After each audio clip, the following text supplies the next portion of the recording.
Human nagbahad si Presidente Rodrigo Duterte nga bawalan ang mga pulis ug sundalo nga mag-inom sa mga pampublikong lugar. Wala gayud kinigituman sa duha ka opisyal sa pulis ug usa pa ka kaubanan dinhi sa Davao City. Sa irato kung ano pinaagi sa live report ni Argil Relator. Live, Argil!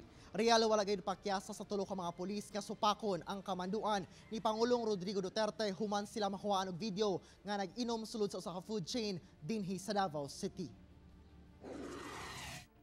Kayong mga pulis, warning you, do not drink in public. Sa Davao, pinagbawalan ko yan, pati kayo na ngayon.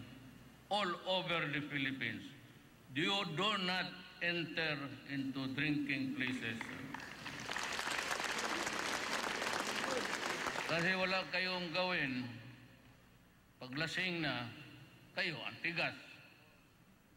Pati army.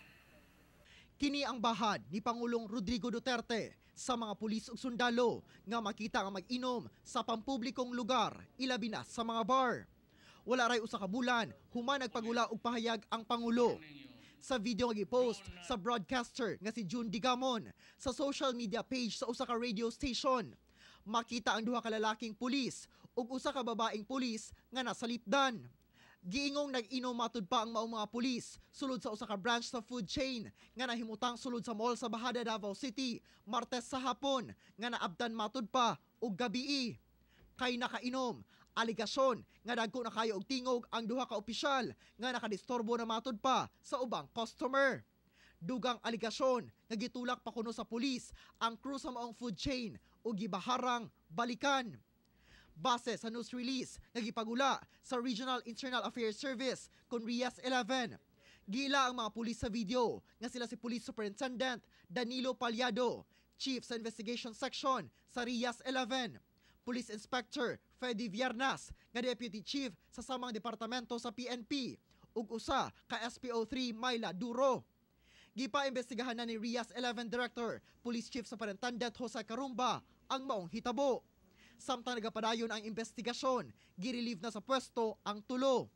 Temporaryo silang madestino sa Personal Holding and Accounting Section sa PRO 11. Nakaabot ni Police Director Leo Angelo Leoterio, PNP IAS, Deputy Inspector General ang maong hitabo o gisaad nga palawman ang investigasyon sa maong insidente, subay na sab sa Internal Cleansing Program sa PNP. Ang kanilang conduct at behavior ay hindi appropriate para sa isang membro ng PNP, especially isang membro ng IAS. Posibleng mag-atubang og kasong administratibo ang maong mga pulis. And then after due process, they will be levied the appropriate punishments for them. Sir, on duty po ba yung tatlo, sir, during the incident kahapon? Naka-uniforme sila eh. So, ang ina-assume natin, on duty sila. Pero, malalaman natin yan pag dating ng mga dokumento at mga affidavits nila. Kaganihang buntag, personal matud pa nga nangayo og pasaylo kay June Digamon ang maong mga pulis apan wala nag-record ang ilang pahayag.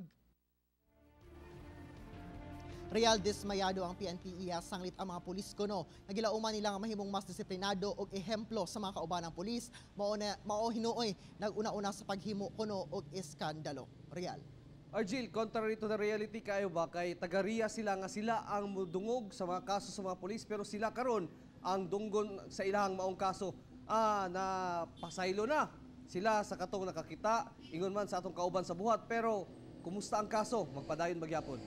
Real, bisan pa man nga nag-apologize na sila sa katong mga concern nga ilahang nayaw-yawan og natulak kagabi. Bisan pa man niana magpadayon ang pagtuki ngadto sa kaso diha sa Internal Affairs Service ug gani no sumala sa pangulong iyang gimanduan ang kining DILG nga mohatag sab og administrative order ngadto sa PNP aron malatag ang sakop ug limitations sa ini nga kamanduan ug gani posible nga magatubang og kaso administratibo nga insubordination ang kining tulo kay lagi imbis nga sila ang motoki sa mga kaso sa mga pulis, sila na hinuon ang imbestigahan sa karon.